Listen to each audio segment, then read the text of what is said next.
Welcome to professor Hamees blogs again. நாம் இப்போ பார்க்க போகிறது என்ன அப்படின்னு கேட்டிங்கன்னா, ஒரு ஆவரேஜ் ஸ்பீட் ரிலேட்டட் ப்ராப்ளம் பார்க்க போகிறோம். ஆவரேஜ் ஸ்பீடு ரிலேட்டட் ப்ராப்ளம் பார்க்க போகிறோம். இப்போ இந்த ப்ராப்ளத்துக்கு போல வாங்க. A man covers a distance of x meters, எக்ஸாம்பிளுக்கு x meters with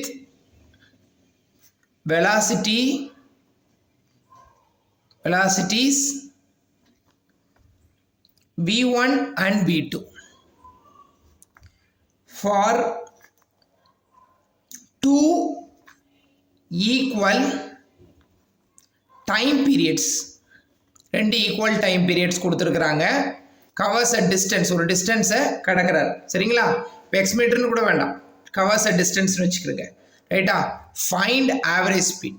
find average speed. இப்போ உங்களுக்கு தெரியும், ஒரு டிஸ்டன்ஸ் இருக்குது. சே ஃபார் அன் எக்ஸாம்பிள் ஒரு 10 மீட்டர்னு வச்சுக்கிறோம்.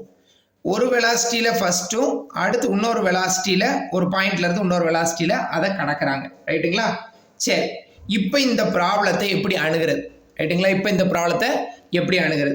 ரொம்ப சிம்பிள் பார்த்துக்கிறேங்க. இப்போ இந்த ப்ராப்ளத்துக்கு ஆவரேஜ் ஸ்பீடு கேட்டிருக்கிறாங்க. Average speed is equal to total distance by total time taken. இது எப்படி கால்குலேட் பண்ணலாம்? டோட்டல் டிஸ்டன்ஸ் என்னது இதில்? டி. ரைட்டுங்களா? அதே மாதிரி டோட்டல் டைம் டேக்கன் என்ன? Time taken, total time taken T1, அதாவது வெலாசிட்டி v1 வெலாசிட்டி v2 இருக்குது. அப்போ time taken T1 plus T2, அப்போ T1 ப்ளஸ் T2 பார்த்துக்கிறேங்க. ரைட்டுங்களா? ஸோ ரொம்ப easy. D divided by T1 அப்படிங்கிறது என்ன அப்படின்னா, அதாவது distance traveled by time taken is equal to speed. Distance traveled by time taken is equal to speed. அப்போ நமக்கு டிங்கிற டிஸ்டன்ஸை T1ங்கிற ஒரு T1ங்கிற ஸ்பீடு கொடுத்துருக்குறாங்க. ஃபஸ்ட்டு வெலாசிட்டி, அதாவது velocity is equal to displacement travelled by time taken. ஒரு நிமிஷம். Velocity is equal to displacement travelled by time taken. ரைட்டுங்களா? ஸோ நான் இப்போ என்ன சொல்கிறேன் அப்படின்னு கேட்டிங்கன்னா, இதில் உங்களுக்கு டைம் வேணும். டைம் வந்து எப்படி கால்குலேட் பண்ணுவீங்க? Displacement by velocity. வெலாசிட்டி 1 அப்படின்னா time 1 is equal to displacement by velocity 1. ரைட்டுங்களா? ஸோ இந்த இடத்துல உங்களுக்கு டைம் எவ்வளோ ஆக்ட் ஆகிருக்கு அப்படின்றது தெரியணும். அப்படின்னா இந்த time T1 is equal to displacement by velocity 1. டிஸ்பிளேஸ்மெண்ட்டுக்கு பதிலாக டி போட்டுக்கோங்க, வெலாசிட்டி 1க்கு பதிலாக v1 போட்டுக்கோங்க. அதே மாதிரி இந்த டைம் டேக்கனுக்கு அதே டிஸ்பிளேஸ்மெண்ட் டி போட்டுக்கோங்க, டிவைடட் பை வெலாசிட்டி v2 போட்டுக்கிறேங்க. ரைட்டுங்களா? சரிங்களா? அவ்வளோதான். இப்படி இந்த ஃபார்மேட் மட்டும் நமக்கு தெரிஞ்சிருச்சு அப்படின்னா ஆவரேஜ் ஸ்பீடு, ஸ்பீடில் ஆவரேஜ் ஸ்பீட், இந்த ஃபார்மேட் மட்டும் தெரிஞ்சிருச்சுன்னா நம்ம எந்த ப்ராப்ளத்தினாலும் ஈஸியாக சால்வ் பண்ணிடலாம். ரைட்டுங்களா? ஸோ நான் ரொம்ப சிம்பிளாக சொல்கிறேன். இதான் உங்களுக்கு ஃபைனல் கட் டெரைவ் பண்ணி வரக்கூடிய ஃபைனல் இதை நீங்கள் சிம்பிளிஃபை பண்ணிக்கலாம். ஆனால் நான் சொல்கிறது என்னென்னா, சிம்பிளிஃபை பண்ணாதீங்க. சிம்பிளிஃபை பண்ணாமல் உங்களுக்கு என்ன கொடுத்துருக்குறாங்களோ அதுக்கு தகுந்தாப்புல நீங்கள் வந்து சால்வ் பண்ணிக்கலாம். அந்த வேல்யூ மெத்தடிக் சப்ஸ்டிட்யூட் பண்ணிங்கன்னா சால்வ் பண்ணிக்கலாம். இப்போ எக்ஸாம்பிளுக்கு இப்போ பார்த்தீங்கன்னா ஒரு டிஸ்டன்ஸு வித் ரெஸ்பெக்ட் டு ரெண்டு டைம் இன்டர்வல் அப்படிங்கிற பட்சத்தில் வித் ஈக்குவல் ரெண்டு ஸ்பீடு, ஒரு டிஸ்டன்ஸு ரெண்டு ஸ்பீடு கொடுத்துருக்குறாங்க, வெலாசிட்டி கொடுத்துருக்குறாங்க, ரெண்டு வெலாசிட்டி கொடுத்துருக்குறாங்க. இப்படி கொடுத்துட்டா அப்படின்னா ஃபார்முலா என்னென்னா distance travelled by time taken, time total time. So total டைமுங்கிற பட்சத்தில் டோட்டல் டிஸ்டன்ஸுக்கு டி போட்டிங்க. இந்த டோட்டல் டிஸ்டன்ஸு டைமுக்கு பொறுத்தளவுக்கு வெலாசிட்டியை பேஸ் பண்ணி தான் இருக்குது டைமு.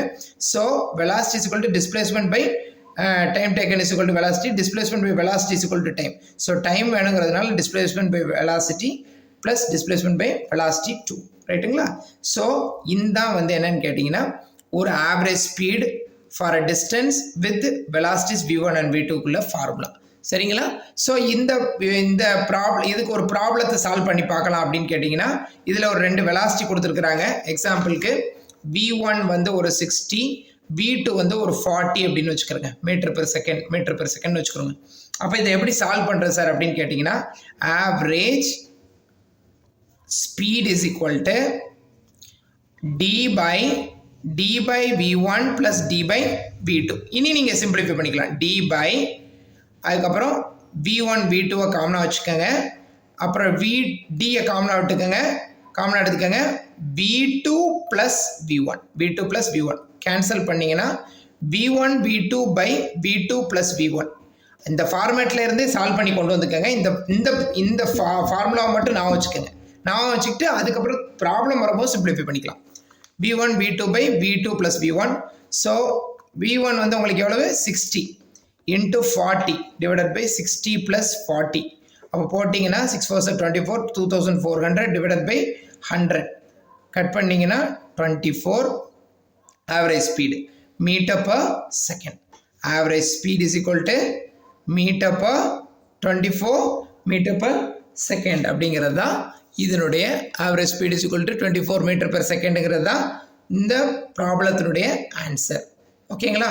ஸோ இந்த மாதிரி ஒரு டிஸ்டன்ஸ் கொடுத்து 2 வெலாசிட்டிஸ் கொடுத்துட்டாங்க அப்படின்னா கண்ணை மூடிக்கிட்டு d by v1 plus d by v2, அதாவது distance traveled by time, total distance divided by total time taken. Total distance d தான், total time taken t1 plus t2, t1 அப்படிங்கிறது d by v1 plus d by v2 அப்படிங்கிறது தான் இந்த ப்ராப்ளத்தினுடைய formula. Thank you.